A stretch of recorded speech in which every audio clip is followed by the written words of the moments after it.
কথাগুলো শুনে মুচকি হাসল অরণ্য শাহ। বলে উঠল, আই তান্ত্রিক, মানুষটাকে আমি পিশাচ রাজ্যে আনব। অরণ্যর কথায় অবাক হয়ে গুপ্তচর বলল, তাহলে তো আমাদেরও মেরে ফেলবে। না, আমাদের মারবে না, কেননা আমরা তাকে সব কিছু বুঝিয়ে বলবো। তুমি খোঁজ চালাও, তান্ত্রিকটা কোথায় আছে বা কোন জায়গায় আছে। অরণ্য শাহের কথায় গুপ্তচর তান্ত্রিকদের খোঁজ নিতে চলল। বিকেল পেরিয়ে রাত হলো। তান্ত্রিক নয়ন খুবই চিন্তিত। ভূতপ্রেত নিয়ে এবং পিশাচদের কাছে তার অনেক ক্ষমতা থাকলেও মানুষের কাছে সে অসহায়। মানুষ বশ করতে পারলেও মানুষকে কখনোই সে বশ করতে পারে না, কেননা একজন মানুষকে বশ করার ফলে মানুষটার অনেক মেন্টালিটি প্রবলেম হয়, যার ফলে আগামী 5 বছরেও মানুষটা সুস্থ হওয়ার কোনো নিশ্চয়তা নেই। ইতিমধ্যে এসিপি বলল, কালকে কোর্টে চালান দেওয়া হবে তাকে। সাক্ষী প্রমাণ যেহেতু আছে, তাহলে ফাঁসি কিংবা 14 বছরের জেল হবে। এই বিষয়ে নিশ্চিত তান্ত্রিক নয়ন। এসব ভাবছে সে। তখনই সাব ইন্সপেক্টর রশিদ সেখানে আসে। তান্ত্রিককে বলল, অয় তান্ত্রিক, আমাকে ভয় দেখাইছিস না, এখন বুঝবে মজা। শালা শান্তিতে বউয়ের সাথে রোমান্সও করতে দাস নেই। অবাক হলো তান্ত্রিক নয়ন। কি বলছে এই পুলিশ? আমি কেন তাকে ভয় দেখাতে যাব? এনাকেও হয়তো পিশাচি ভয় দেখিয়েছে। তান্ত্রিক নয়ন এসব ভাবছে, তখনই রশিদ আবার বলে উঠল, কি হলো? ধরা পড়ে মুখ দিয়ে কথা বের হচ্ছে না, তাই না? চুপ করে আছে তান্ত্রিক, কেননা সে কিছু বললে কেউই বিশ্বাস করবে না। রোহিত তান্ত্রিকের থেকে কোনো জবাব না পেয়ে হন হন করে হাসতে হাসতে সেখান থেকে চলে গেল। রাত 11টা বাজতেই গুপ্তচর হাজির হলো অরণ্য শাহের কাছে। মাথা নিচু করে দাঁড়িয়ে আছে। অরণ্য শাহ তাকে বলে উঠল, কি হলো পিটকেল, মাথা নিচু করে দাঁড়িয়ে আছো কেন? তান্ত্রিকটার লোকেশন খুঁজে পেলে? জি পেয়েছি। বিটকেলের কথায় ভ্রু কুচকে হাসল অরণ্য শাহ। বলে উঠল, আমাকে এক্ষুনি নিয়ে চলো সেখানে।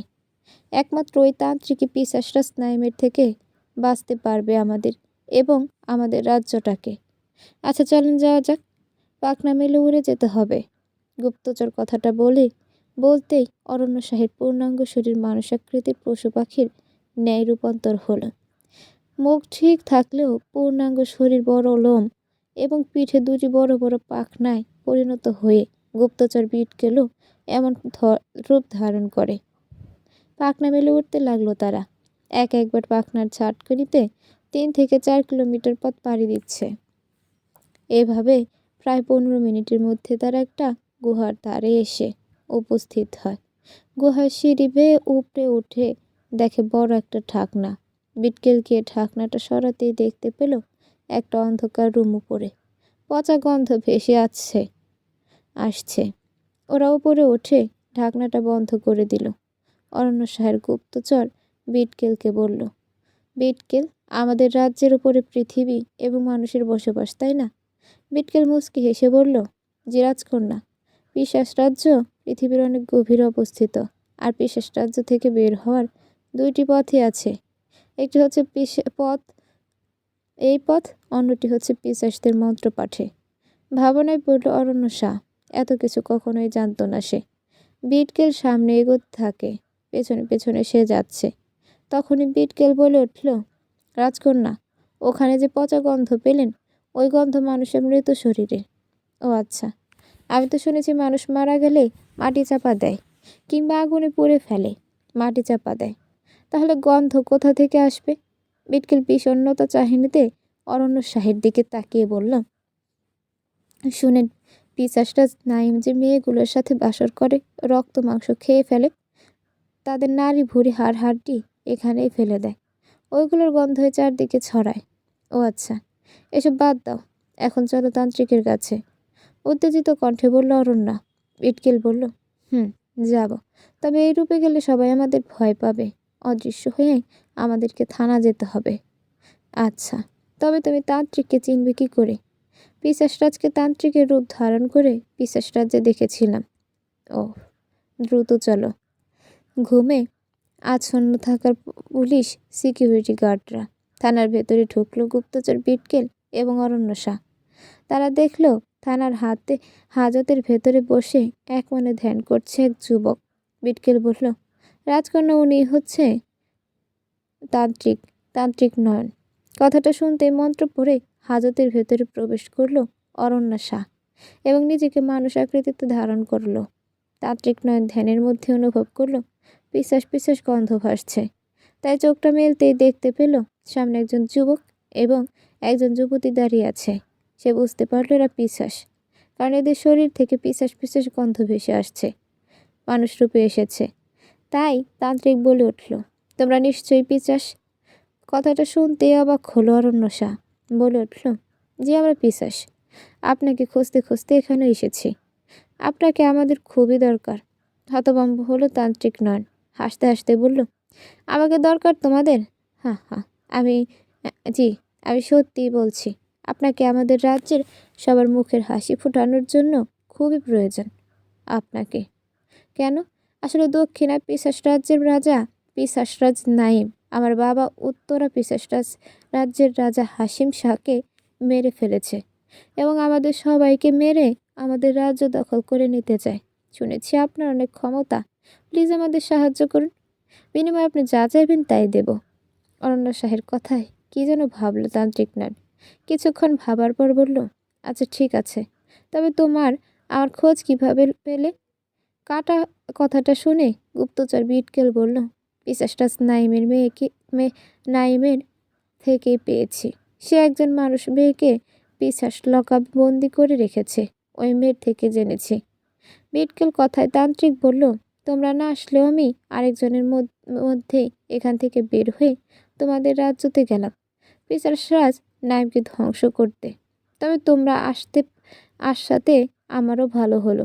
আচ্ছা চলো তোমাদের রাজ্যে। থানা থেকে ওরা তিনজন বের হয়ে পরিত্যক্ত বাড়িটার কাছে যেতেই দেখতে পেল কয়েকটা পিশাচ পরিত্যক্ত বাড়িটার থেকে বের হয়ে আসতেছে। তখনই ওরা তিনজন আড়ালে লুকিয়ে পড়ে। তান্ত্রিক বলে উঠল, ওরা বলল, ওরা কারা? বিটকেল বলল, ওরা পিশাচরাজ নাইমের লোক। উৎসবের দিন বালি দেওয়ার জন্য মানুষের ধরে নিয়ে এসে মানুষদের ধরে নিয়ে যেতে এসেছে।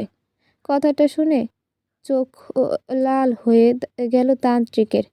মুহূর্তের মধ্যে ষড়যন্ত্র পড়ে ওদের পুড়িয়ে ছাই করে দিল। ওরা শক্তিহীন পিশাচ, তাই সহজেই ওদের ধ্বংস করা গিয়েছে।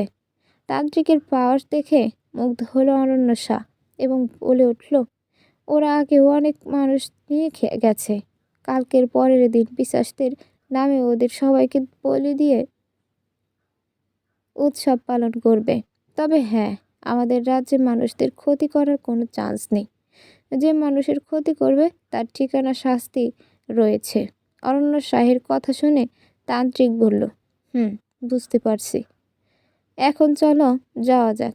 পরিত্যক্ত বাড়িটার ভেতর প্রবেশ করতেই ঢাকনাটা পিশাচ রাজ্যের দিকে যেতে লাগলো।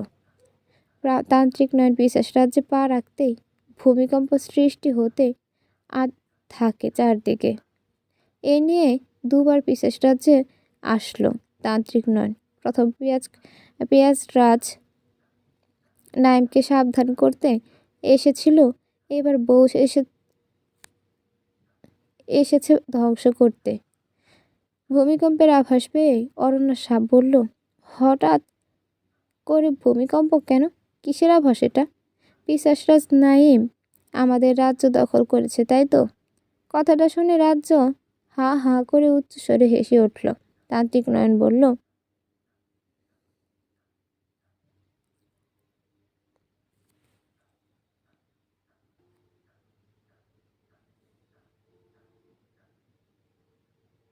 তোমাদের কোনো চিন্তা করা লাগবে না, নিশ্চিন্তে থাকো তোমরা।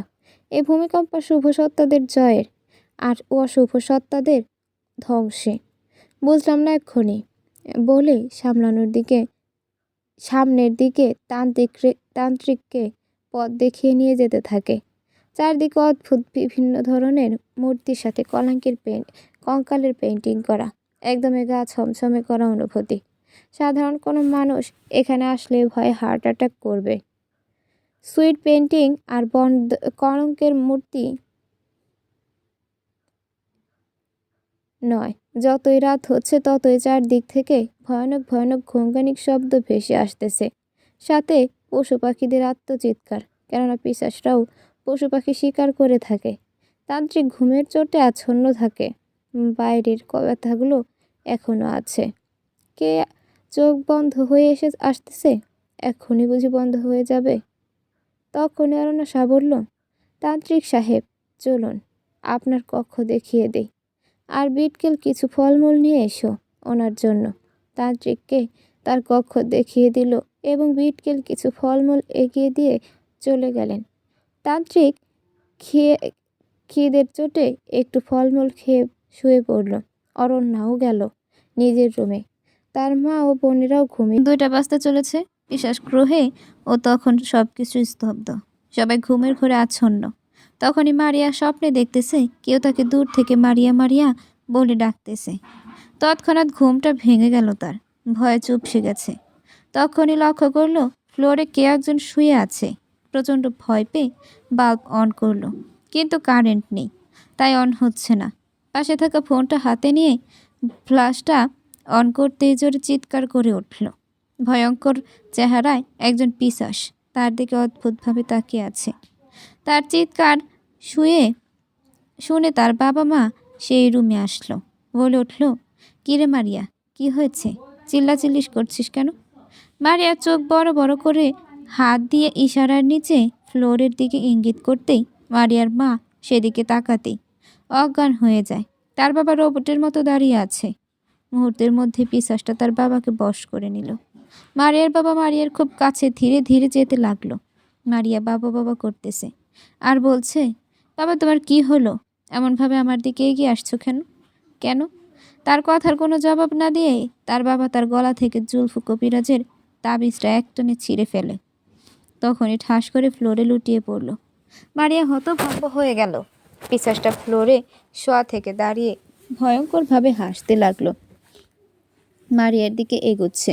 মারিয়া তো ভয়ে কাতর হয়ে খুব জোরে জোরে চিল্লাচ্ছে। তবে তার চিল্লানি শোনার মতো আশেপাশে কোনো লোক নেই। লোক থাকবে কি করে? তাদের বাসার 400 মিটারে কোনো বাসা নেই। পিশাচটা তার কাছে এসে তাকে কোলে নিয়ে উড়াল দিল আকাশ, বেপরিত্যক্ত বাসার দিকে।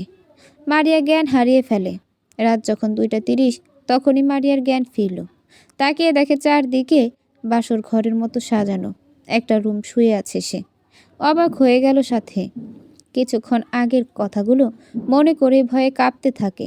তখনই তার মনে পড়ল কবিরাজ জুলফু ফকিরের কথা। পিশাচ তার সাথে বাসর করবে, এই ভেবে সে প্রচণ্ড ভয়ে কান্না করতে থাকে আর বাঁচাও বাঁচাও বলে চিল্লাচ্ছে। ওদিকে মারিয়ার চিল্লানি শুনে হ্যারিস বলে উঠল, নাইম জ্ঞান ফিরেছে ওর। 292তম বাসর পূর্ণ করার সময় হয়ে এসেছে। কথাটা শুনে পিশাচরাজ নাইম মাথা নিচু করে বলল, ঠিক আছে বাবা, আমারও নেশা চেপেছে কেবল। এই বলে মারিয়াকে বন্দি করা রুমটাই গেল পিশাচরাজ নাইম। তাকে দেখে চোখ বড় বড় করে হাত জোর করে মারিয়া বলছে, প্লিজ আমায় ছেড়ে দিন, আমি কি ক্ষতি করেছি আপনার? প্লিজ ছেড়ে দিন। মারিয়ার কথার কোনো রেসপন্স না করে পিশাচরাজ নাইম তার মুখটা হাঁ করে লম্বা লম্বা 2টি দাঁত বের করলো। তা দেখে মারিয়া মুখ অন্যদিকে করে চিল্লিয়ে যাচ্ছে। পিশাচরাজ নাইম সেই চিল্লানির মজা নিচ্ছে আর ধীর পায়ে তার দিকে এগিয়ে যাচ্ছে। এক সময় তার খুব কাছে গিয়ে বিছানায় তাকে ফেলে দিয়ে তার ফর্সা গালটায় লম্বা দান 2টি বসিয়ে দিতেই গলা ফাটিয়ে চিল্লাতে লাগলো মারিয়া। এর যেন নরক যন্ত্রণায় কাতরাচ্ছে সে। তার এই ভয়ঙ্কর চিৎকার সাধারণ মানুষ যদি শুনত, তাহলে সেখানেই সেই লোকটি জ্ঞান হারিয়ে ফেলত। মারিয়ার রক্ত চোষার পাশাপাশি সব কিছুই ভয়ঙ্করভাবে কেড়ে নিচ্ছে পিশাচরাজ নাইম। মারিয়ার রক্ত শূন্যতায় মৃত্যু হবে। এরই মধ্যে মারিয়া জোর গলায় গঙ্গা নির্ণয় বলে উঠল, হে সৃষ্টিকর্তা, এমন নিকৃষ্টভাবে তোমার কোনো সৃষ্টির মৃত্যু দিও না, এবং শীঘ্রই এই নর পিশাচটার ধ্বংস কামনা করছি। হয়তো আমার মতো অনেক মেয়েকে এমন নিঃসঙ্গভাবে মেরেছে এই জানোয়ারটা, আর তা কারো এমন মৃত্যু দিও না। কথাটা শেষ হতে না হতেই দেহ থেকে আত্মাটা বেরিয়ে গেল মারিয়ার। এরই সাথে 292টি বাসর পূর্ণ হলো পিশাচরাজ নাইমের। এবার মারিয়ার দেহের মাংসগুলো জেনে পিশাচরাজ নাইমকে খুব করে খাওয়ার জন্য টানছে। 2 হাতের নখ দ্বারা মারিয়ার বুকটা ছিঁড়ে ফেলে কলিজা টান দিয়ে বের করে তৃপ্তিকারে খেতে লাগলো সে। দেহের সমস্ত মাংসগুলো বাদ রাখেনি তার পেটে পড়তে। শুধুই তার হাড্ডিগুলো রেখে নিজের রুমে গিয়ে চোখ বুঝল পিশাচরাজ নাইম। রাত পেরিয়ে সকাল হয়ে গেল। অনন্যা তান্ত্রিকের রুমে এসে দেখল দরজাটা খোলাই রয়েছে। মেঝেতে বসে ধ্যানে মগ্ন হয়ে গুনগুন করে মন্ত্র পড়তেছে। অরণ্যা রুমে প্রবেশ করতেই তান্ত্রিক বলে উঠল, আমাদের পরিকল্পনা ভিত্তিকভাবে পিশাচরাজ নাইমকে ধ্বংস করতে হবে। একজন সাধারণ পিশাচের চেয়ে 3000 গুণ বেশি শক্তি আছে ওর মধ্যে। ওকে সাধারণভাবে মারলে ওর মৃত্যু 30 বছর পর সে আবার জন্ম নেবে, তবে পিশাচের ঘরে নয়, কোনো এক মানব কন্যার ঘরে। তখন তার মধ্যে অনেক ভয়ঙ্কর শক্তি থাকবে, কেউই তাকে মারতে পারবে না। পৃথিবী সহ পিশাচ গ্রহেও সে অনৈতিক কর্মকাণ্ড চালাবে। তান্ত্রিকের কথায় প্রচণ্ড অবাক হয় অরণ্যা। আদেও কি তা সম্ভব? হয়তো সম্ভব, এই ভেবে সে বলে উঠল, কিভাবে সম্ভব এটা? পৈশাসিক হাসি দিল তান্ত্রিক, বলে উঠল, সম্ভব, সবই সম্ভব। পিশাচ দেবতার নামে শয়তানের চরণে যে আছে তার মাথা, তাকে দ্রুতই বিনাশ করতে হবে। জি, যা করার সময় থাকতেই করতে হবে। আমি আজকে একাই ওদের রাজ্যে যাব। দ্রুতই নিরাপদ সাধারণ মানুষদের বাঁচাতে হবে, কেননা কালকেই উৎসব। তান্ত্রিক কথাগুলো বলতেই অরণ্যা তাকে বলল, হ্যাঁ আমিও চাই, আপনি ফ্রেশ হয়ে নেন। এই বলে সেখান থেকে চলে গেল অরণ্যা। স্যার, তান্ত্রিক জেলে নেই। ঘুমের ঘোরে আচ্ছন্ন এসিপি তামিম। তখনই ফোনটা বেজে উঠল। ঘুম ঘুম চোখে ফোনটা রিসিভ করতেই সিকিউরিটি পুলিশ হারুনের কণ্ঠে উপরোক্ত কথাটা ভেসে উঠল। কথাটা শুনতে এক লাফে বিছানা থেকে নামল তিনি। হতভম্ব হয়ে উচ্চস্বরে বলে উঠল, তান্ত্রিক নেই মানে? কি যাতা বকবক করছো? হারুন ভয়ে আমতা করে বলল, জি স্যার, আমি ঠিকই বলছি, তান্ত্রিক জেলে নেই। কথাটা শুনে নিজের রুমে অস্থির হয়ে এদিক ওদিক প্রায় পায়চারি করে রাগী কণ্ঠে এসিপি বলল, লকারের তালা কে খুলে দিল? তোমার কাছে তো চাবি ছিল। কান্না মাখা কণ্ঠে হারুন বলল, জি স্যার, আমার কাছেই চাবি ছিল, এখন আছে, এমনকি লকআপেও বাহির থেকে তালা দেওয়া আছে। তবে কিভাবে সে লকআপ থেকে উধাও হলো? তান্ত্রিকটা? আমি কিছুই বুঝতে পারছি না। তোদের মতো সিকিউরিটি গার্ডদের কিছুই বুঝতে হবে না, আমি কিছুক্ষণের মধ্যে থানায় আসতেছি। এই বলে ফোনটা কেটে দিল এসিপি তামিম। তাড়াতাড়ি রেডি হয়ে থানার দিকে যেতে লাগলো। থানায় গিয়ে দেখলো সাব ইন্সপেক্টর রোহিত মাথায় হাত দিয়ে চেয়ারে হেলান দিয়ে বসে আছে। হারুনকে ডাকতে লাগলো। তখনই রোহিত বলে উঠল, স্যারকে ডেকে কোনো লাভ নেই, মন্ত্র ব্যবহার করে পালিয়ে গেছে তান্ত্রিক নয়ন। আপনাকে আগেই বলেছি এসব জিন ভূতের কেস ছেড়ে দিন। তান্ত্রিক পালিয়ে গেছে সেই টেনশনে অস্থির এসিপি তামিম। রোহিতের কথাগুলো একজন সৎ পুলিশ অফিসার হয়ে মেনে নিতে না পেরে রাগী কণ্ঠে রোহিতকে বলল, রোহিত, তোমার যদি পুলিশের চাকরি ছেড়ে দিতে ইচ্ছা হয় তাহলে এক্ষুনি ছেড়ে দাও। জানো উপর মহল থেকে কত প্রেশার দিচ্ছে আমায়। অন্যদিকে গত 3 দিনে 35 জন লোকের নিখোঁজ হওয়ার ডিজি ফর্ম 2টি থানায় পড়ে আছে। আমাদের থানায় বেশি নিখোঁজ সংখ্যা। কত চাপ আমাদের। ভূত পেতনির অজুহাত তো উপর মহল শুনবে না। চেষ্টা চালিয়ে যাও, দেখি কত দূরে এগোতে পারি। এ বলে রোহিত সহ কিছু পুলিশ নিয়ে তান্ত্রিক নয়নকে খুঁজতে গেল এসিপি তামিম। অন্যদিকে উত্তরা পিশাচ রাজ্যের রাজা রাজ নায়েমের পিতা হ্যারিস রাজপ্রাসাদের দক্ষিণা পুকুর পাড়ে বসে আছে। হঠাৎ করে পিশাচ পণ্ডিত হরিপদ ও একটা যুবক সেখানে উপস্থিত হয়। হরিপদকে দেখে হ্যারিস বলল, হরিপদ যে এত সকাল সকাল রাজপ্রাসাদে? পিছনে যুবকটাকে? হরিপদ মুচকি হাসে, আমতা করে বলল, আসলে জনাব, ও আমার ছেলে পিশাচ পণ্ডিত রাঘব। আমি চাচ্ছি আমার পরিবর্তে এবার পিশাচ দেব পূজা সমস্ত কার্যক্রম আমার ছেলে করবে। সে অনেক ভালোভাবে সব কিছু সম্পূর্ণ করবে। আমার বিশ্বাস আছে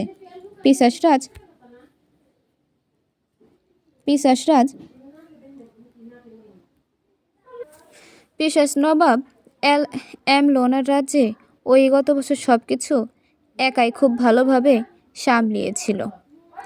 হ্যারিস কি কোনোভাবে বলল যে আচ্ছা ঠিক আছে, তবে নাইম যে কি বলে? আপনি তো আছেন, আপনি বললে উনি নিশ্চয়ই শুনবে। আচ্ছা ঠিক আছে, কালকেই তো বোঝা, তোমার ছেলেকে কাজে লেগে যেতে বলো, আর খুব ভালো করে যেন সব কিছু সম্পূর্ণ করে। আপনি চিন্তা করবেন না পিশাচ পিতা, আমি চেষ্টা চালাচ্ছি। কথাটা বলে প্রাসাদের দিকে যেতে লাগলো রাঘব পণ্ডিত। তার কথাটা শুনে মুগ্ধ হয় হ্যারিস। এই প্রথম তাকে কেউ পিশাচ পিতা বলল। রাঘব প্রাসাদের পিশাচ পূজা মণ্ডপে গেল।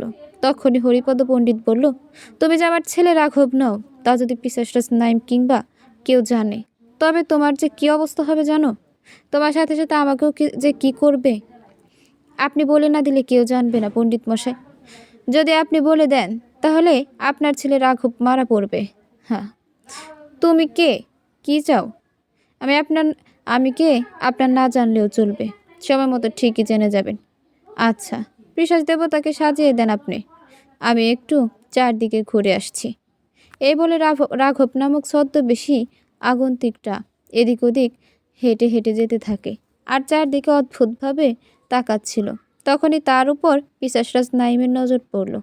দ্রুত পিশাচরাজ তার সামনে এসে বলল, কে তুমি? আগে তো কখনো দেখিনি।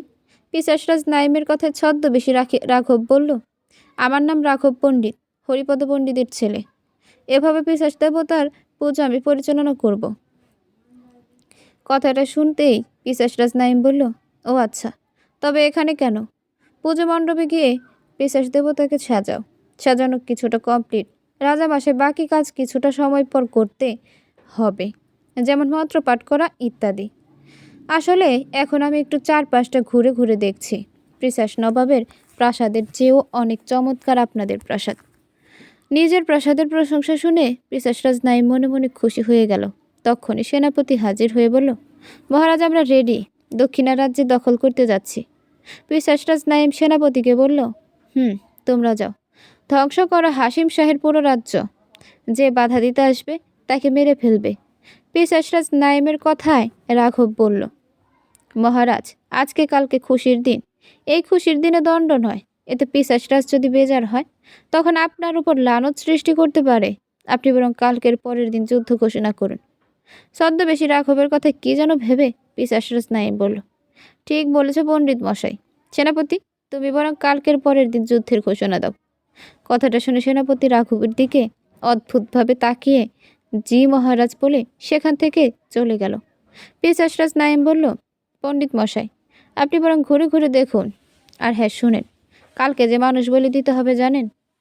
জি মহারাজ, শুনেছি। কথাটা থেমে থেমে বলল ছদ্মবেশী রাঘব পণ্ডিত। পিশাচরাজ বলল, আপনি সেই সম্বন্ধে বেশি কনফিউজ থাকবেন। এই প্রথম কিন্তু কোনো পিশাচ রাজ্যে মানুষ বলি দেওয়া হবে। আপনি চিন্তা করবেন না মহারাজ, আমার পূর্বের অভিজ্ঞতা আছে। এর আগে শুধু পিশাচ নবাবের এলাকায় 3 জন মানুষ বলি দেওয়া হয়েছিল। ও আচ্ছা, তুমি সব কিছু রেডি রাখো। জি মহারাজ, আপনি চিন্তা করবেন না, আমি সব রেডি করে রেখেছি। কালকে সকাল সকাল পূজা শুরু হয়ে যাবে। ওকে। এই বলে পিশাচরাজ সেখান থেকে চলে গেল। ছদ্মবেশী রাঘব চারদিকে তাকিয়ে তাকিয়ে হাঁটতে লাগলো। তখনই গুপ্তচর বিটকেল প্রহরী সাজে তার সামনে এসে একটা ছোট চিরকুট হাতে দিয়ে সেখান থেকে কেটে পড়ল। রাঘব আলতো করে চিঠিটি মেল দেখে কিছু লেখা আছে। লেখাটা পড়ে কাগজটা ছিঁড়ে পানিতে ফেলে দিয়ে পুজো মণ্ডপে গিয়ে যাবতীয় কাজ করতে লাগলো। কাজ করতে করতে রাত 1টা বাজতে চলেছে। তাকে কোনো কাজ করতে হয়নি, সব কাজ হরিপদেই করেছে। অন্যদিকে সারা উত্তরা পিশাচ রাজ্য আনন্দিত। কারো চোখের ঘুম নেই, মনে শুধু একটা কথাই ভাসছে, সকাল কখন হবে, কখন ভোজ খেতে যাব। কোনো পিশাচ পশু পাখি শিকারে ব্যস্ত, কেউ আবার মানব সমাজে গিয়ে মানব শিকার করতেও ওত পেতে আছে। রাঘব চারদিকে একবার ভালোভাবে তাকিয়ে দেখে কেউ নেই। সামনে শুধু গুপ্তচর বিটকেল প্রহরীর ন্যায় হাঁটতেছে। সে তার পিছন পিছন যেতে লাগলো। একটা অন্ধকার রুমে ঢুকলো। বিটকেল তাকে ফলো করে রাঘব লুকিয়ে সেখানে যেতেই বিটকেল বলে উঠল, আপনি তাড়াতাড়ি এই রক্ষীর পোশাকগুলো পরে আমার পিছন পিছন আসুন। তবে যা যা চিঠিতে লেখা আছে ভালোভাবে পড়েছেন তো? পোশাক পরা আমার শেষ, আপনি চলুন। কথাটা বলতে বিটকেল সামনের দিকে যেতে লাগলো, পিছনে রাঘব। ওরা বন্দি মানুষদের কাছে গেল। রাঘব তাকিয়ে দেখে প্রায় 30 জনের মতো মানুষ সেখানে বন্দি আছে। আশেপাশে প্রায় 15 জনের পিছাচরক্ষী তাদের পাহারা দিচ্ছে। তা দেখে রাঘব কি যেন মনে মনে পাঠ করতে লাগলো। কিছুক্ষণ পর চারপাশে ফু দিতেই সেখানে থাকা সকল পিশাচটা যে যার স্থানে বোবা অচলের মতো দাঁড়িয়ে যায়। তা দেখে রাঘব বলল, বিটকেল, যা করবে দ্রুত করো। 10 মিনিটের জন্য এই পিশাচটা আমার কন্ট্রোলে। কথাটা শুনে বিটকেল কোমর থেকে চাবি বের সমস্ত বন্দীদের চাবি বের করে সমস্ত বন্দীদের দরজা তালা খুলে দিল। ওরা সবাই চিল্লিয়ে চিল্লিয়ে বলে উঠবে, কেউ যাবে না বাইরে, আমাদের বলি দিতে নিয়ে যাচ্ছে।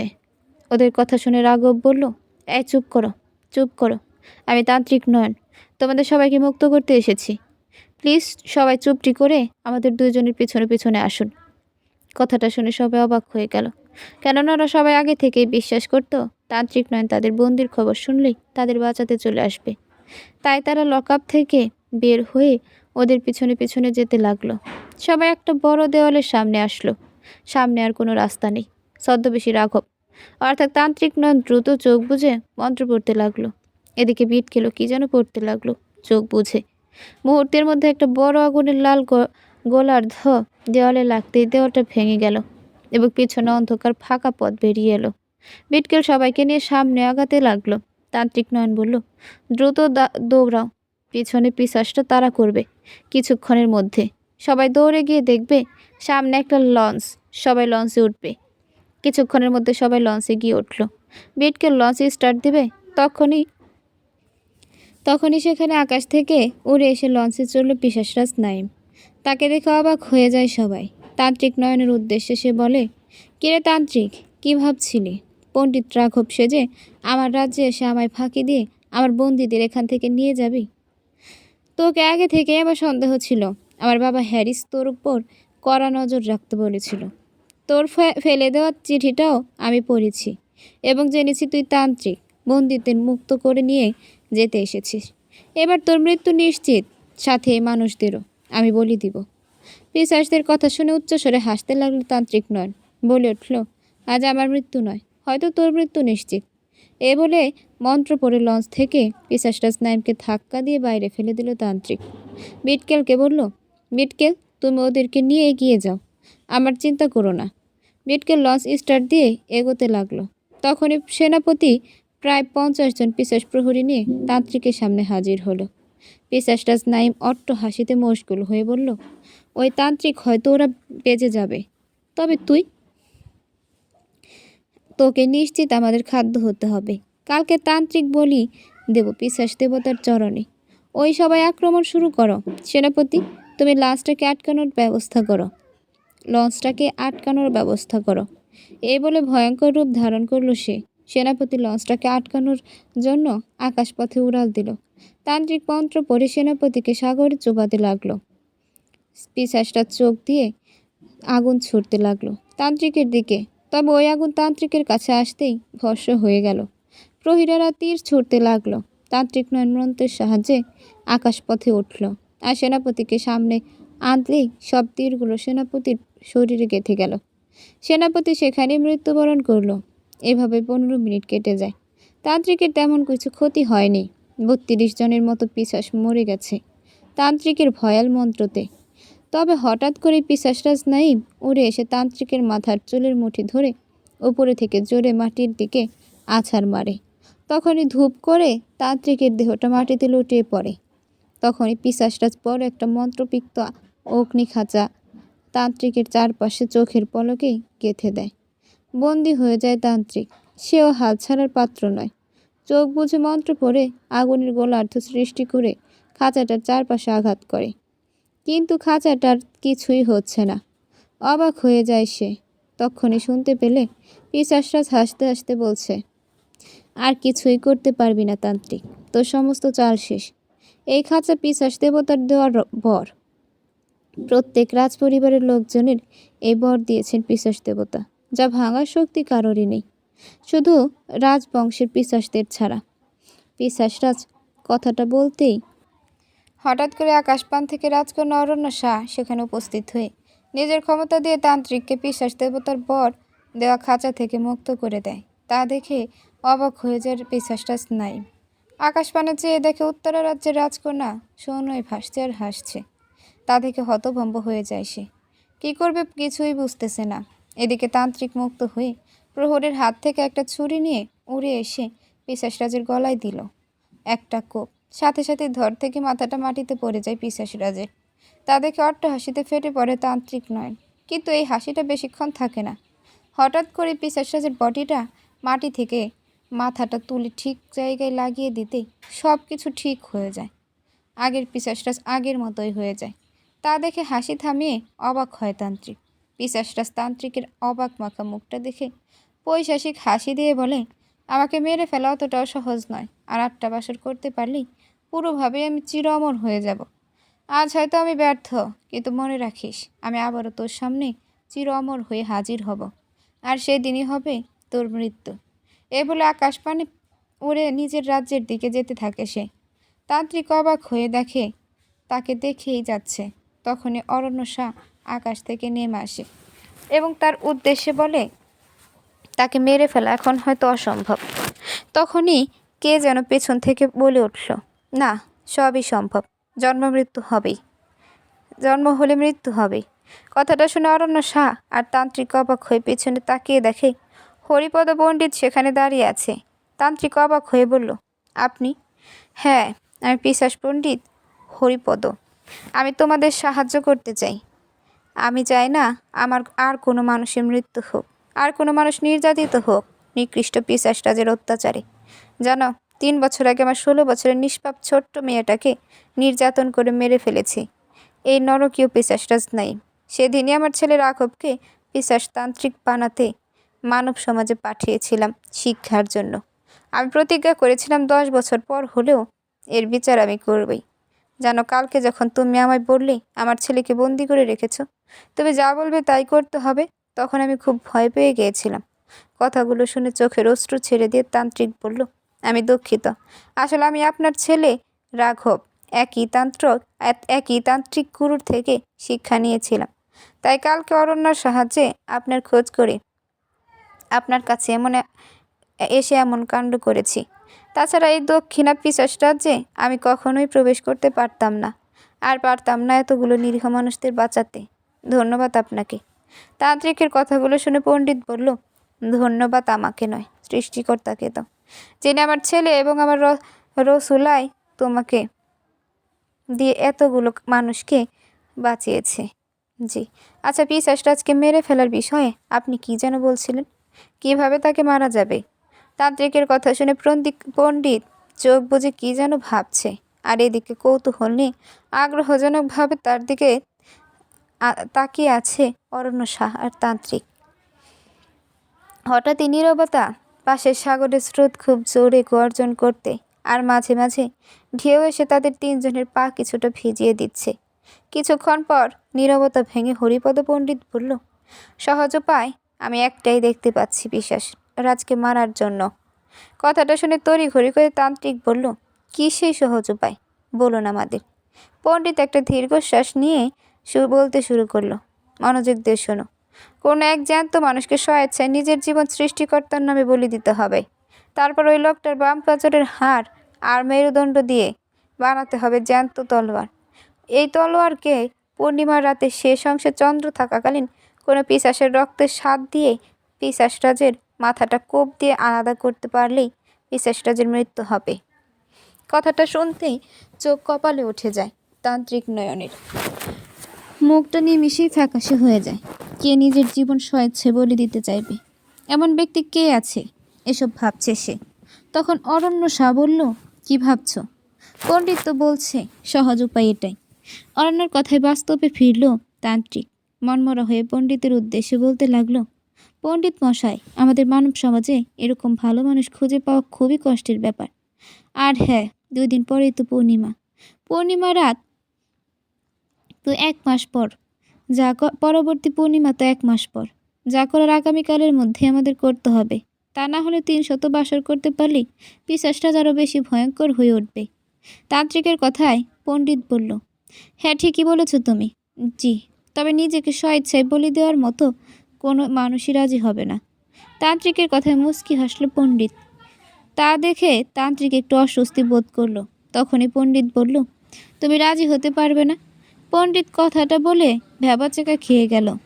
সে ভাবছে হয়তো তান্ত্রিক এক্ষুনি তার উপর রেগে যাবে, কিন্তু রাজি হবে না। তবে তা হয়নি, তার উল্টোটা হয়েছে।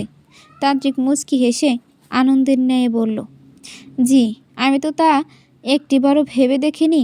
আমি রাজি পণ্ডিত মশাই। চলুন আজকেই আমাদের পৃথিবীতে গিয়ে সব কিছু রেডি করা যাক। তান্ত্রিকের কথায় অবাক হয়ে গেল পণ্ডিত আর অরণ্য। তার এমন সাহসিকতা তাদের মুগ্ধ করেছে। অতঃপর তারা তিনজনে পৃথিবীর দিকে আকাশপানে উড়ে যেতে থাকে। অন্যদিকে বিটকেল সকল মানুষদের পৃথিবীতে পৌঁছে দিয়ে সবাইকে বলল, শোনো, তোমরা থানায় গিয়ে পুলিশকে তান্ত্রিক নয়নের ব্যাপারে সমস্ত কথাগুলো বলবে। সে পিশাচ নয়, বরং সে ভালো মনের একজন মানুষ, তান্ত্রিক, যে তোমাদের সবাইকে নিজের জীবন বিপদে ফেলে রক্ষা করেছে। জানি না এখন তিনি বেঁচে আছেন কি না। আচ্ছা, তোমরা যাও, আমাকে আমার রাজ্যে ফিরিয়ে যেতে হবে। এই বলে পেছন ফিরে উড়ে যেতে লাগলো গুপ্তচর বিটকেল। মানুষ 30 জন তান্ত্রিকের প্রশংসা করতে করতে থানায় গেল। তার থানায় গিয়ে এসিপি এর ডেস্কের বাইরে অপেক্ষা করছে। তখনই তারা শুনতে পেল এসিপি চিৎকার করে বলছে, ওই কবিরাজ জুলফু ফকির ভালোই বলে দে, ভণ্ড তান্ত্রিকটা কোথায়? আমি জানি, শুধু তুই জানিস সে কোথায় আছে।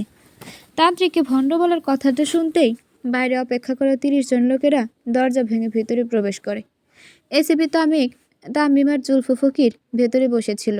তারা হঠাৎ করে এমন পরিস্থিতি দেখে অবাক হয়ে যায়। তখনই 30 জন লোকদের মধ্যে থেকে রফ নামের একটা লোক বলে উঠল, ওই এসিপি, কারে তুই ভণ্ডতান্ত্রিক বলছিস? যে তান্ত্রিক নিজের জীবন বাজি রেখে আমাদের এতগুলো মানুষকে বাঁচিয়েছে, তাকে বলছিস?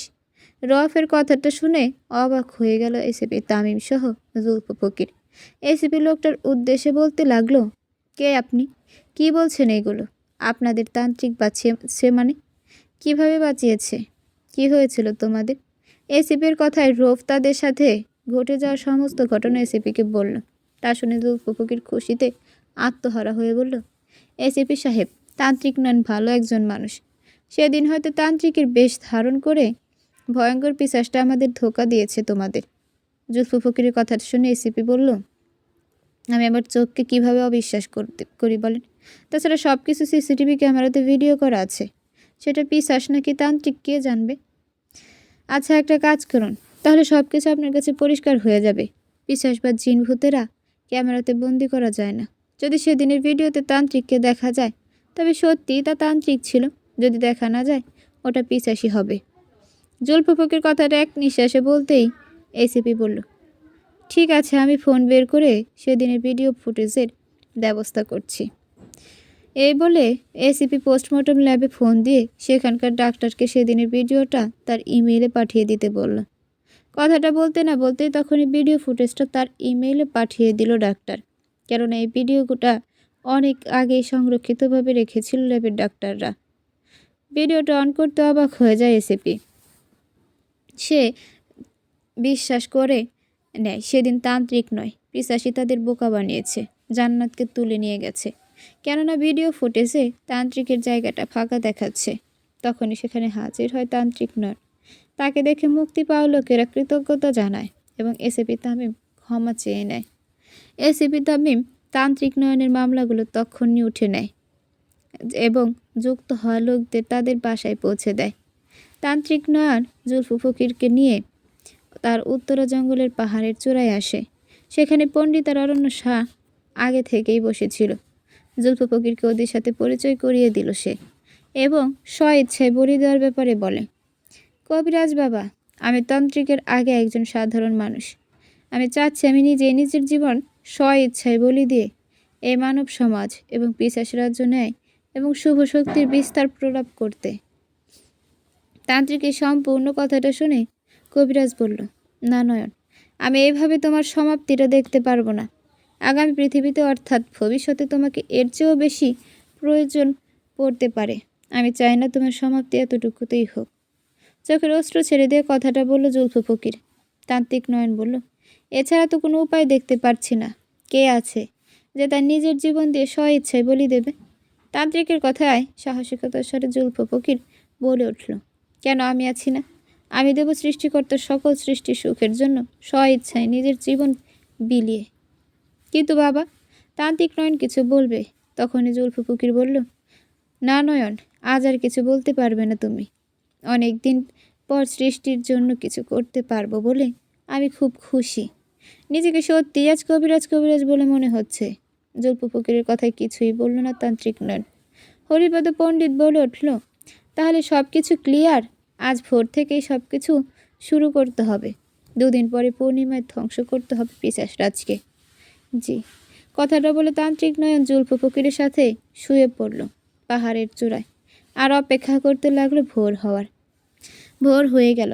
সব কিছু রেডি করা আছে। আগুনে পড়ে জীবন সৃষ্টির কল্যাণে উৎসর্গ করতে হবে জুলফ ফকিরকে। পাহাড়ের পাহাড়ের পাশেই ঝর্ণা আছে। জুলফ ফকির সেখানে গিয়ে গোসল করে পাহাড়ের চূড়ায় আসলো। ইতিমধ্যে বড় একটা মন্ত্রপুক্ত আগুনের কুণ্ডলী সাজিয়েছে হরিপদ পণ্ডিত। এই আগুন শুধু শরীর পুড়িয়ে মৃত্যু দেবে। হবে কষ্ট, তবে কষ্ট হবে না। জুলফ ফকিরকে পণ্ডিত যাবতীয় মন্ত্র পাঠ করিয়ে আগুনের কুণ্ডলিতে যেতে বলে। জুলফ ফকির হাসি মুখে আগুনের কুণ্ডলিতে গিয়ে সৃষ্টিকর্তাকে স্মরণ করে চোখ বুঝল। সাথে সাথে আগুনে পড়ে গেল কবিরাজ জুলফ ফকিরের সারা শরীর। তক্ষণি হঠাৎ করে পণ্ডিতের মন্ত্রাঘাতে নিভে গেল বিশাল আগুনের কুণ্ডলীর আগুন। হাড্ডিগুলো পড়ে আছে তা দেখে চোখে পানি তান্ত্রিক সহ সেখানে থাকে সবারই। যেহেতু এটা সিক্রেট বিষয় তাই জানা হয়নি জুলফ ফকিরের শীর্ষ কিংবা ছাত্রদের। শুধু ওরা 3 জনেই ওখানে আছে। হরিপদ পণ্ডিত জুলফ ফকিরের কঙ্কালের বাম পাঁজরের একটা হাড় আর মেরুদণ্ডটা নিল এবং তান্ত্রিককে বলল, নয়ন, তুমি এখন এনার জুলফ ফকিরের দাফনের ব্যবস্থা করতে পারো। আমি তলোয়ার বানাচ্ছি। পণ্ডিতের কথায় তান্ত্রিক জুলফ ফকিরের দাফনের ব্যবস্থা করল। অন্যদিকে হরিপদ পণ্ডিত নানান ধ্যান জ্ঞান এবং অন্য অনেক নিয়মের মাধ্যমে একদিনেই অবশেষে বানিয়ে ফেলল জ্যান্ত তলোয়ার। অরণ্যসা তলোয়ারটি হাতে নিল। দেখেই বোঝা যাচ্ছে খুব ধারালো তলোয়ার এটা। খুব যত্ন সহকারে বানানো হয়েছে। তখন উপরে গাছ থেকে একটা পাখি চেঁচামেচি করতে লাগলো, যার ফলে বেশ অস্বস্তি লাগলো তান্ত্রিক নয়নকে। তাই সে মাটি থেকে একটা পাথর তুলে নিয়ে পাখিটার দিকে ঢিল ছুড়বে। তখনই পণ্ডিত বলে উঠল, পাখিটাকে ঢিল মারবে না তান্ত্রিক, তাকে তার মতো থাকতে দাও। কেন পণ্ডিত মশাই, কেন পাখিটাকে ঢিল মারা যাবে না? কথাটা বলে পণ্ডিতের দিকে তাকিয়ে আছে তান্ত্রিক। এই বুঝি পাখিটার ব্যাপারে নতুন কিছু একটা বলবে তিনি। তান্ত্রিককে ভাবার আগে পণ্ডিত বলল, যাকে তুমি আঘাত কিংবা ঢিল মারতে যাচ্ছ তার ব্যাপারে কি তুমি কিছু জানো? কে সে? সে আবার কে পণ্ডিত মশাই? একটা সাধারণ পাখি, সোজা সাপটা উত্তর দিল। তান্ত্রিক শুনে হি হি করে হেসে উঠল। মুখটা গোমরা করলো পণ্ডিত। তা দেখে বেশ ভয় পেল তান্ত্রিক নয়ন। তখনই পণ্ডিত বলল, ওই পাখিটি হচ্ছে তোমার প্রিয় জুলফ ফকির। তিনি মরার পর একটি পাখিতে পরিণত হয়েছে। এখন থেকে তিনি এই তলোয়ার পাহারা দিবে। যেদিন তলোয়ারটি ধ্বংস হবে সেদিনই তিনি পরলোক গমন করবে। পণ্ডিতের কথায় অবাক হয় তান্ত্রিক। পাখিটার দিকে তাকিয়ে হাতটা বাড়াতেই পাখিটি উড়ে এসে তার হাতের তালুতে বসলো। চোখের অশ্রু ছেড়ে সে পণ্ডিতকে বলল, পণ্ডিত মশাই, তাহলে তো অনেক কষ্ট সহ্য করতে হবে জুলফ ফকির বাবাকে। না, ওনার কোনো কষ্টই হবে না। পূর্ণিমার রাতে পিশাচরাজকে ধ্বংস করে তলোয়ারটি নিষ্ক্রিয় করে মুক্তি দিয়ে দেব জুলফ ফকিরকে। এই বলে বসে থেকে উঠে দাঁড়ালো পণ্ডিত। তান্ত্রিকের হাত থেকে পাখিটি নিজের হাতে তুলে উড়িয়ে দিল আকাশে। আগের ন্যায় একটা ডালে গিয়ে বসলো পাখিটি। তান্ত্রিক অরণ্য বসা থেকে উঠল। সন্ধ্যা 7টা বেজে গেছে। তান্ত্রিক আকাশের দিকে তাকিয়ে বুঝল। অতঃপর পণ্ডিতের উদ্দেশ্যে বলতে লাগলো, রাত প্রায় হয়ে আসলো, চলেন পিশাচ রাজ্যে যাওয়া যাক। হ্যাঁ, যেতে তো হবেই আমাদের। আর তার আগে তোমার গুরুর আড্ডাখানায় আমার ছেলেকে দেখতে যাব। অনেক বছর হয়ে গেল তার সাথে দেখা হয়নি। আজকে তাকে দেখবো আর বলবো, তোর বোনের মৃত্যুর প্রতিশোধ শীঘ্রই নিচ্ছি। ভয়ঙ্করভাবে কথাগুলো বলল পণ্ডিত। তান্ত্রিক বলল, আচ্ছা চলেন আগে আমার গুরুর কাছে যাওয়া যাক। এই বলে তারা 3 জনেই তান্ত্রিক গুরুর আড্ডাখানায় গেল। পণ্ডিত তার ছেলের সাথে গিয়ে ভালোবাসা বিনিময় করছে আর তান্ত্রিক নয়ন গিয়ে গুরুর সাথে মুসাফা করল। তান্ত্রিক নয়নের উদ্দেশ্যে গুরু বলল, নয়ন স্বার্থ ছাড়া কেউ কাউকে সাহায্য করে না। মানুষ খেকোড়া বন্ধু হতে পারে না। তাদের নিয়ে আমরা যা দেখি কিংবা ভাবি তা সঠিক নয়। সব কিছুই দিন শেষে বদলে যায়। শুরুর গুরুর কথাটা বেশ মনোযোগ দিয়ে শুনল তান্ত্রিক নয়ন। শুনে কিছুটা ভয় প্রদর্শন করলো তার। শুরু গুরু কি তাকে কোনো ভয়ের ইঙ্গিত দিচ্ছে? তান্ত্রিক এসব ভাবছে। তখনই পণ্ডিত আসলো সেখানে। বলে উঠল, তান্ত্রিক নয়ন, আমরা এগোচ্ছি, তুমি আসো। গুরু আসি, ভালো থাকবেন। এই বলে আকাশপানে উঠতে লাগলো পণ্ডিত আর অরণ্য শাহ। তান্ত্রিক গুরুকে বলল, জি গুরু, আপনার কথা উপদেশগুলো আমি মেনে চলার চেষ্টা করব। এসব এখন আমায় দোয়া করুন, আমি যেন পিশাচরাজকে ধ্বংস করে ফিরতে পারি। তান্ত্রিক নয়নের কথাগুলো শুনে গুরু মনে মনে মন্ত্র পড়ে তার মাথায় ফু দিল। গুরুর দোয়া পড়ে পেয়ে আকাশপানে উঠল সে। তিনজনে উত্তরা রাজ্য অর্থাৎ অরণ্যদের রাজ্যে আসলো এবং পরিকল্পনা করতে লাগলো কীভাবে পিশাচরাজকে মারতে হবে। তখনই সেখানে গুপ্তচর বিটকেল আসলো। আর সবার মাঝখানে বলতে লাগলো, তান্ত্রিক সাহেব, আজকে পিশাচদের দেবতার পুজো বন্ধ, আপনার উপর ক্ষিপ্ত হয়েছে। পিশাচরাজ নাইম সেই ক্ষোভ জান্নাত নামের একটি মানব মেয়ের উপর ছাড়বে বলে আমি মনে করি। গত 4 দিন যাবৎ মেয়েকে বন্দি করে রেখেছে পিশাচরাজ নাইম। তার ইচ্ছা ছিল জান্নাতকে দিয়ে শেষ বাসর পূর্ণ করবে, কিন্তু আপনার উপর ক্ষিপ্ত হওয়ার পর জান্নাতের উপর সে ক্ষোভ ছাড়বে। পিশাচরাজ তা সন্দেহ করতেছি আমি। কালকে পূর্ণিমার রাতে জান্নাতের নিকৃষ্ট ভয়ঙ্কর মৃত্যু আর পিশাচরাজের 293টি বাসর পূর্ণ হবে। পূর্ণিমার রাত 2টা বাজতে চলেছে। তখনই হ্যারিস পিশাচরাজ নাইমের রুমে এসে দেখল মেঝে পড়ে রক্তের নেশায় ছটফট করতেছে সে। নবাব আসার কারণে বাইরে যেতে পারেনি নাইম। তার পিতা হ্যারিসের উপর ভরসা করে সহ্য করে গিয়েছে। এই বুঝি হ্যারিস এসে বলবে, চুপ করে যাও, জান্নাতের কাছে আর পূর্ণ করো 293টি বাসর। কথাটা নাইম ভাবতেই হ্যারিস এসে বলল, চুপটি করে গোপন রুমটায় যাও, সেখানে বন্দি আছে জান্নাত, তাকে দিয়ে পূর্ণ করো 293টি বাসর। নবাব যেন কোনোভাবে টের না পায়, খেয়াল রেখো। হ্যারিসের কথায় পিশাচরাজ নাইম বোঝে। বসা থেকে উঠে দাঁড়িয়ে কোনো কথা না বলে গোপন রুমটার দিকে যেতে লাগলো। রুমটায় প্রবেশ করতেই দেখতে পেল মুখ আর হাত বাঁধা অবস্থায় জান্নাত বিছানায় পড়ে আছে। পিশাচরাজ নাইম নেশায় ছটফট করতে করতে তার কাছে গিয়ে বলল, ক্ষমা করো জান্নাত, তোমায় হয়তো ভালোবেসে ফেলেছি, কিন্তু পিশাচদের রক্তের নেশায় ভালোবাসার জানালা দিয়ে পালায়। এই বলে নেশায় কাতর হয়ে জান্নাতের উপর ঝাঁপিয়ে পড়ল পিশাচরাজ নাইম। তখনই কে একজন সেই রুমে প্রবেশ করে পিশাচরাজের কলার ধরে মেঝেতে ফেলে দেয়। পিশাচরাজ লক্ষ্য করল নবাব তার সামনে দাঁড়িয়ে আছে। আবার মুহূর্তের মধ্যে নবাব তান্ত্রিক নয়নে পরিণত হলো আর বলতে লাগলো, তোর মৃত্যু সন্নিকটে পিশাচরাজ, তোর দিন আজকেই শেষ। এই বলে তলোয়ারটা বের করতে অনুভব করলো তলোয়ারটা আগের চেয়েও হালকা লাগছে। হয়তো মনের ভুল, এই ভেবে তেমন রিয়াকশন না করে তলোয়ারটা দিয়ে পিশাচরাজের হাতে একটা কোপ দিয়ে রক্তের স্বাদ দিল তলোয়ারটাকে, এবং তৎক্ষণাৎ পিশাচরাজের গলায় কোপ দিয়ে ধর থেকে মাথাটা আলাদা করে দিয়ে উচ্চ স্বরে হাসতে হাসতে বলতে লাগলো, পরিশেষে সমাপ্তি ঘটল মানব মেয়েদের নিয়ে খেলা করা, ধ্বংস হয়ে গেল নিকৃষ্ট পিশাচরাজের নাইম। তান্ত্রিক হাসছে। তখনই তার হাসির পাশে আরো একটি পৈশাচিক কণ্ঠ হাসির শব্দ ভেসে আসলো। তান্ত্রিক তাকিয়ে দেখল পিশাচরাজ নাইম আগের ন্যায় দাঁড়িয়ে হা হা করে হাসছে। অবাক হয়ে গেল তান্ত্রিকের অবাকতা দেখে পিশাচরাজ বলে উঠল, কি ভেবেছিস তান্ত্রিক, নবাব সেজে আমায় ধোকা দিবি আর ওই জ্যান্ত তলোয়ার দিয়ে আমায় মারবি? শোন, আগে থেকেই তোর ব্যবহারে আমি জেনে গেছি তুই তান্ত্রিক নন, আর তোর কাঁধে থাকা জ্যান্ত তলোয়ার দিয়ে আমায় মারবি। তাই তো তোরই গুপ্তচর বিটকেলকে মোহরের লোভ দেখিয়ে তোর ঘুমের মাঝে জ্যান্ত তলোয়ার সরিয়ে ভিন্ন একটা তলোয়ার তোর কাঁধে তুলিয়ে দিয়েছি। বিটকেল তোদের গুপ্তচর হলেও এখন আমার বশে। আমি যা বলবো সে এখন তাই শুনবে। পিশাচরাজ নাইম কথাটা শুনে উচ্চস্বরে হাসতে লাগলো। তান্ত্রিক নয় তার হাসি দেখে পিশাচরাজ অবাক হয়ে মুচকি হেসে বলল, শালা হয়তো পাগল হয়ে গেছে, তাই তো মরণকালে হাসছে। পিশাচরাজ কথাটা বলেই তাকিয়ে দেখে একটা পাখি জ্যান্ত তলোয়ারটা মুখে নিয়ে এসে তান্ত্রিকের হাতে তুলে দিল। অবাক হলো পিশাচরাজ আর বলতে লাগলো, আমায় ক্ষমা করে দে তান্ত্রিক, আমায় মারিস না। পিশাচরাজের কোনো কথা না শুনে তান্ত্রিক নয়ন উড়ে এসে পিশাচরাজের গলায় কোপ দিতেই জোরে একটা চিৎকার দিয়ে ওঠে পিশাচরাজ নাই। তান্ত্রিক তার চিৎকার শুনে বলতে লাগলো, কি মনে করছিস বিটকেলকে বশ করে তলোয়ারটা সরাবি? শুনে রাখ, এই তলোয়ারটা সব দায়িত্ব যে জুলফ ফকিরের, কেননা এই তলোয়ার যে শান্তিময় বিশ্বের শুভ শক্তি আনতে তারই দান।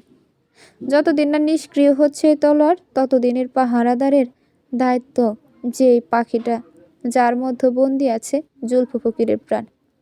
এই এখন উপভোগ কর মৃত্যু যন্ত্রণা কাকে বলে। এ বলে জোরে জোরে পিশাচের মুন্ডটায় কোপাতে থাকে। তান্ত্রিক নয়ন একসময় মৃত্যুবরণ করে পিশাচরাজ নাই। তখন মৃত্যু আগে সে পিড় করে বলছে, আমি আবারও ফিরব নতুন কোনো রূপে মানব সমাজে। তখন আমায় কে আটকাবে?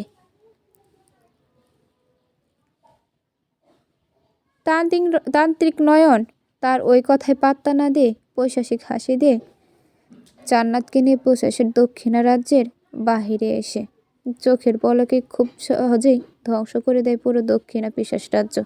কেননা সেখানের রাজা আগেই মৃত্যুবরণ করেছে। পুরো রাজ্যের শক্তি যে ছিল পিশাচরাজ নায়েমের কাছে, তাই শক্তিও শেষ, রাজ্যও শেষ। জান্নাতের হাত আর মুখের বাঁধন খুলে দিল তান্ত্রিক নয়ন। তখনই হরিপদ পণ্ডিত আর অরণ্য শাহ পেছন থেকে এসে তান্ত্রিকের হাত থেকে জ্যান্ত তলোয়ারটা কেড়ে নিয়ে তান্ত্রিকের পেটে অনবরত ঢুকিয়ে দিচ্ছে। হাসতে হাসতে বলছে, তান্ত্রিক নয়ন, তুইও শেষ। এখন থেকে এই জ্যান্ত তলোয়ারের মালিক আমি আর অরণ্য শাহ। আমরা দুজন এখন তলোয়ার ব্যবহার করে এই গ্রহ ওই গ্রহ পৃথিবীর সবচেয়ে শক্তিশালী হব। এই বলে পৈশাচিক হাসিতে আত্মহারা দুজন হরিপদ আর অরণ্য শাহ। তাদের হাসি দেখে তান্ত্রিক নয়ন হাসতে হাসতে বলল, তোরা আমাকে মারবি?